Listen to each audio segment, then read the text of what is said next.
여러분 안녕하십니까. 11월 9일 수요일인데요. 오늘 또 종합주가지수가 25포인트 오르면서 2400에 안착하는 그런 상황이죠.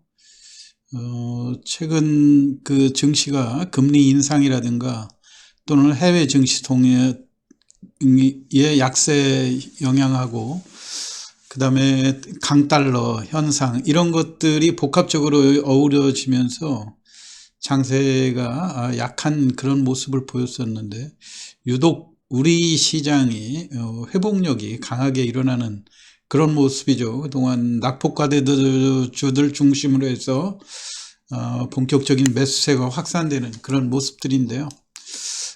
최근에 그 약한 종목들, 낙폭이 과다했던 종목들은 낙폭이 과다했기 때문에 이제 회복한다 해서 주가가 올라오는 것은 조금 이해가 되겠지만 이 와중에도 이 금양이라든가 이런 종목들은 주가가 저점 대비 지금 거의 10배 이상 올라 있는 이런 상황이죠.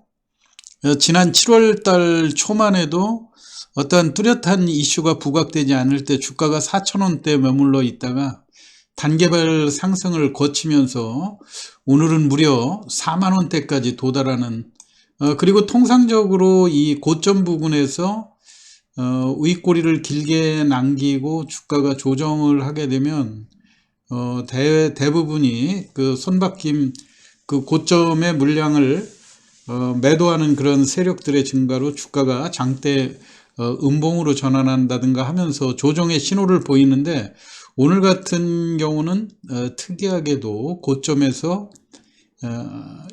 좀 아주 주가를 상한가 근방까지 진입을 했다가 플러스 24% 정도 선에서 비교적 양호하게 마감을 했거든요. 그렇기 때문에 과연 지금 그 재료가 있는 이런 종목들은 신고가 행진을 벌이고 있는데 과연 그런 금양에 대해서도 우리가 이게 매매 원칙으로 따지면 지금 낙폭이 컸던 종목들 서둘러서 올라오기 때문에 안전성 측면에서는 낙폭과대 종목의 빠른 시세 회복을 보이는 그런 종목에 관심을 갖는 것이 좋은데도요, 우리 시장 심리상 이렇게 신고가로 지속적으로 기존의 가격대를 경신하면서 올라가는 종목에 관심을 또 안 가질 수가 없는 이런 상황이죠. 그래서 지난번에도 제가 금량이 그때 당시 9월 중순 정도에 9월 말에 9월 말쯤에 한번 이 금양의 그 상승세에 대해서 우리가 뭐 어떤 점을 조심해야 되는지를 제가 시황을 했었는데요. 오늘은 이 신고가로 올라온 요 상황에서 그러면 앞으로 과연 지금이라도 따라붙어서 주가를 보유하면서 수익을 올려야 될 것인지 그런 점에 대해서 한번 제가 차트라든가 수급 동향 이런 거를 보고 간략히 설명을 드리도록 하겠습니다. 우선 뭐 금양에 대해서 주가가 과거에 4,000원짜리가 지금 4만원까지 올라온 거에 대해서는 여러분들도 그 시시각각으로 들어오는 증시의 뉴스 이런 거를 통해서 잘 아시리라고 생각이 됩니다. 원래는 금양이 이제 발포제 쪽, 우리가 스폰지라든가 스티로폴 뭐 이런 운동화의 그 쿠션 재료 이런 것들을 만드는 회사로 그 안정적인 수익을 노리던 그런 회사 아닙니까? 연간 매출액이 2,500억대에서 약 한 180억대의 이익을 꾸준히 올리는 아주 내실이 있는 그런 회사인데요. 시가총액이 3천억에서 지금 오늘 기준으로 4만원을 기준으로 할 때 2조 3천억대까지 올라온 이런 상황이죠. 이건 이제 누가 뭐라 그래도 지금 이 단순한 시가총액 요거로 비교를 해볼 때는 고평가됐다 이렇게 이야기는 할 수 있는데요. 사업 확장을 통해서 2차전지 쪽에 우리가 이제 원통형 배터리 자동차 쪽이 아니고 일반 그 스마트 모빌리티 관련 이 전동 공구에 들어가는 2170 배터리가 그 상용화에 성공하면서 이 주가가 빠르게 회복되고 있지 않습니까? 그러면서 물론 최근에는 또 2차 전지의 핵심이라고 할 수 있는 리튬, 아프리카 그 콩고 쪽에 리튬 광산을 지금 개발하고 있는 그런 상황 아닙니까? 이 그 리튬의 매장량이 그 미국의 중국에 우리가 잘 알려져 있는 CATL하고 또 호주의 그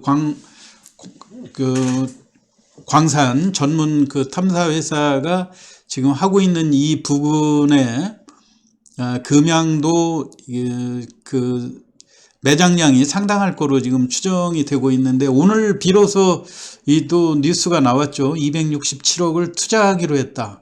그렇게 해서 이 리튬 광산에 그 지분을 60% 투자하기로 해서 실질적으로 주식을 받는 그 소유하게 되는 날짜가 다음 달 12월 29일로 예정이 돼 있다는 이런 재료들로 인해서 주가가 이렇게 급등한 상황인데요. 과연 여기에서 오늘 같은 날 보면 이런 뉴스로 인해서 향후의 성장성이라든가 이런 측면으로 볼 때 시가총액이 3조 원에서 10배 넘게 급등한 이런 측면들은 있지만, 개인들이 상한가를 못 치니까 개인들이 가지고 있던 물량들을 대거 매도한 그런 측면들이 있죠. 그런데 이거를 또 외국인하고 기관이 오늘 대량 매수가 돼 있는 것이 눈에 띄는 이런 상황이란 말이에요.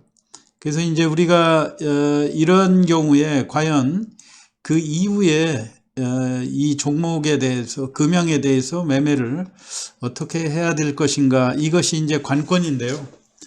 제가 여러분들이 그 매매를 하기 위해서 어떠한 점을 한번 주의 있게 봐야 되냐면요, 지금 현재의 가격 수준에서 이 종목을 사가지고 장기로 한번 기다려 보겠다 이렇게 하는 거는 가격이 조금 부담스러운 가격대라고 생각이 돼요. 왜냐하면은 주가가 이 고점 부근에, 신고가 부근에서 이 가격 변동이 얼마든지 일어날 수 있는 이런 상황이기 때문에 우리가 맘먹고 이런 종목을 좀 장기로 보유해야지 하고서 매수 들어갔다가 10%라든가 20% 손실이 나기 시작하면 갈등이 계속해서 일어날 수밖에 없단 말이에요.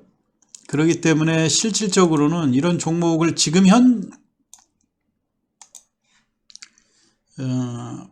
바람직한 그 현재 수준에서 이 매매 전략은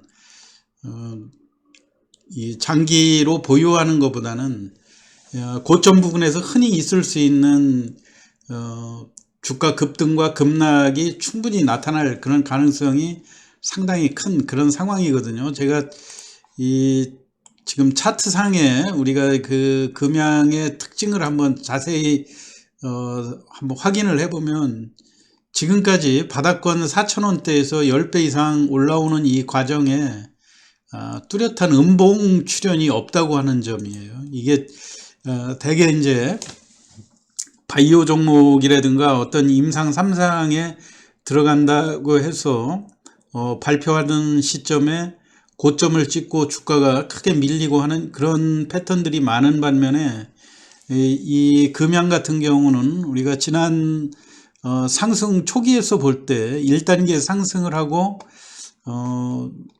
그 대량 거래가 이루어진 이런 매물들이 충분히 2단계 상승 과정에서 이렇게 음봉이 물론 여기서는 한 번 정도 출현하고 회복이 빨리 또 된 상황, 이런 상황 아닙니까? 이런 때 보면은 이 바닥권에 샀던 세력들이 충분히 이 가격이 상승한 시점에서 흔히 우리가 이제 물량을 전부 다 털었다 이런 표현을 하는데요. 그런 흔적들이 별로 그렇게 보이지 않는다 이런 얘기죠. 그 이야기는 뭐냐면, 지금 회사가 공시한 내용이라든가 이 회사의 성장성, 2차 전지와 관련돼 있는 그런 그 사업 계획들이 비교적 구체화되고 또 리튬 광산이라든가 이런 것들 개발하고 하는 것들이 하나하나 보면은 그 일정에 맞게 허무맹랑한 이야기들이 아니고 뭔가 가능성이 충분히 짜여진 그런 상황으로 나오고 있지 않습니까? 그렇기 때문에 신뢰성이 조금 더 크다고 하는 대목이고요. 그리고 이제 주의해야 될 거는 오늘 시간 외에서 조금 하락하면서 원래는 이게 이제 상한가가 41,700원인데요. 장중에 41,500원. 원래 이제 주도 세력들이 개인들이 매수를 했을 경우에는 이 시간 외에서 1,700원만 올리면 상한가이기 때문에 월요일 날 시초가에 팔고 나오기가 용이하지 않습니까? 고점의 매도. 그런데 지금 같은 경우는 장중에 상한가에 진입을 못하니까 개인들이 대부분 매도를 하고 그 물량을 외국인과 기관이 대량으로 매수한 그런 패턴으로 전개가 됐거든요. 그렇기 때문에 시간 외에서 이제 투자 경고 종목으로 지정이 되고 하는 이런 우려 때문에 시간 외에서 한 500원 정도 주가가 하락을 했는데 지금 전체적인 패턴으로 보면은 뭐 1.2% 정도의 하락은 그렇게 큰 규모가 아니다 이렇게 보여지죠. 그렇기 때문에 여러분들이 요점으로 보면 오히려 투자 경고가 들어가게 되면은 신용이라든가 또는 미수 급한 그 악성 매물들이 없이 현금으로만 매매할 수 있는 그런 패턴이 전개가 되기 때문에 주가의 당일 일교차가 조금 더 원활하게 나올 수 있는 그런 상황이어서 월요일날 의외로 약하게 출발하면 언제든지 또 신고가에 도전할 수 있는 그런 상황이라고 하는 점을 눈여겨보시면 좋을 것 같고요. 또 하나 우리가 금양에 대해서 이 수급이 상당히 양호하게 나온다고 하는 점이죠. 원래는 개인과 기관, 외국인, 개인 이렇게 돼 있을 때 개인들이 주도를 하게 되면 고점에서 장대 음봉이 출현하는 그런 시점에 장중 고점을 이용해서 물량을 대거 쏟아내는 그런 패턴으로 전개가 되는 것이 가장 특징적인 그런 매매 패턴인데도 불구하고 이 금양 같은 경우는 이 세계의 투자 주체들이 어느 때는 개인들이 매집을 했던 거를 주가가 급등하는 단계별 과정에서 개인들이 대거 매도를 한 거를 외국인들이 또 가져간다든가 또는 외국인들이 꾸준히 매도를 할 때 개인들이 또 매수를 해서 또 매도를 하고 이런 상황인데 오늘 같은 날 역사적인 신고가가 해당되는 물론 이 콩고 그 리튬 광산에 대한 지분을 확보했다고 하는 그런 호재성 공시가 나왔기 때문에 예전의 흐름대로 이야기를 하면 그때 강하게 양봉으로 마감을 하는 것, 상한가의 물량을 강력하게 회수를 했다가 그 이튿날 시초가에 높게 매도하고 하는 이런 전략들인데 오히려 그런 것들이 좀 무산된 그런 측면들이 있죠. 그런데 그 물량들을 외국인이 적극적으로 매수했다고 하는 이런 측면에서 볼 때는 이 종목은 지금 현재의 시점에서 볼 때 이 수급상의 양호한 이런 패턴이기 때문에 주가가 결코 오늘의 고점을 뚫지 못할 정도로 그렇게 약세로 전환될 가능성은 커 보이지 않는다고 하는 점. 다만 여러분들도 제가 서두에서 말씀드렸듯이요. 지금 현재 부근에서의 이 주식을 현재 가격에 매수해서 중장기로 팔지 않고 가지고 있어 보겠다 이러는 거는 아무래도 장기 투자의 가격대는 부담스러운 가격대이고 오히려 신고가 부근에서 잦은 그 고점 매도와 저점 매수가 더 활발하게 이루어질 그런 가능성들이 있기 때문에요. 저점으로 들어갔을 때 우리가 이런 종목은 어느 정도 웬만큼 떨어져도 쉽게 진입하기가 어려운 그런 상황이죠. 그런데 우리가 생각한 것보다 주가가 더 저점에 밀리지 않고 버틸 때는 그 회복력, 주가의 회복력을 잘 지켜보면서 매매에 참여하는 것이 훨씬 좋다고 생각이 되고요. 그리고 급등주에 대해서 무작정 그 매수 후 기다리겠다 이런 전략보다는 조정 시에 저점 매수와 단기적인 수익을 누리는 그런 전략이 좋은데요. 그때 하나 꼭 명심하셔야 될 거는 내 자산에 그렇게 비중이 부담이 되지 않는 그런 비중 범위 내에서 들어가시는 것이 필요하다 이런 얘기죠. 그렇게 하면서 여차에서 이 물린 폭이 좀 생각했던 것보다 반등이 안 나오고 한 단계 더 조정에 들어갔을 때는 경우에 따라서 손절하는 것이 부담될 때는 이 주식을 조금 중장기로 투자하게 해도 한번 기다려 볼 만하다 하는 그런 비중으로만 매매에 참여하시라는 말씀을 드리면서 오늘 시황 이거로 마치겠습니다. 참고하시기 바라고요. 내일 또 좋은 투자 수익 올리시기 바랍니다. 이상 마치겠습니다. 감사합니다.